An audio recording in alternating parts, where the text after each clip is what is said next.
Hello everyone, welcome to my YouTube channel Sambalpuri Trend Information। आया भी हम डोरी पाली राज्य सरकारी बस दाबी उठे हम न्यूज़पेपर बाहर जे कारण हम न्यूज़पेपर का लिखा जे देख पारे डोरी पाली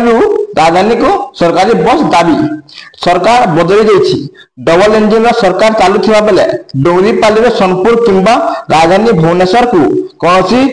सरकारी बस चालू नहीं एणु एठारे बस चलाचल विभिन्न महल दाबी होउछि 1993 मसीहा पूर्व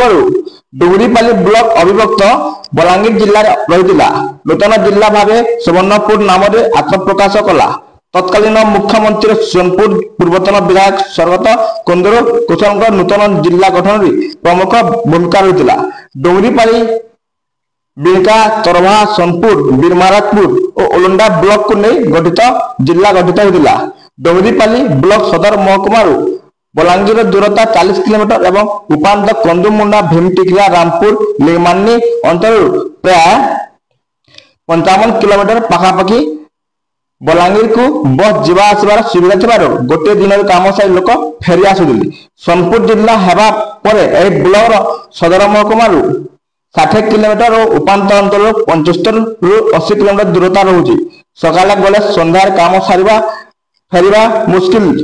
कारण डोंगरीपाली कौन सरकारी बस सोनपुर चलाचल होना क्या सकाल दुईटी बस छाड़देले अन्य समय सोनपुर को जोगाजोग हो पारना डोंगरीपाली प्रत्यय 2-3 सरकारी बस चलाचल कर विभिन्न महल दाबी होठारे राजधानी भुवनेश्वर को कौन सरकारी बस चालू नहीं एठारे प्रत्येक छात्र मैंने सरकारी काम मेडिकल काम भुवनेश्वर घर बस गुड़िक लोके जाती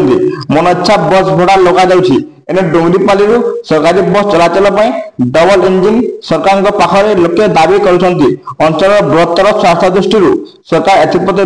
दृष्टि देले लोके उपकृत हेबे नते आगामी दिन में लोके राजरास्ता गलाबे बोली चेतावनी देछंती एंता कि हम लिखा है हम न्यूज़पेपर रे डोंगरीपाली राजधानी को आम भुवनेश्वर के सरकारी बस दाबी जनेछ जगन्नाथ एक्सप्रेस बस एवं चली सबुआडे जो अलगा स्टेट बैंक को भिड़ भी अच्छे देखिए तो आज वीडियो अच्छे डोंगरीपाली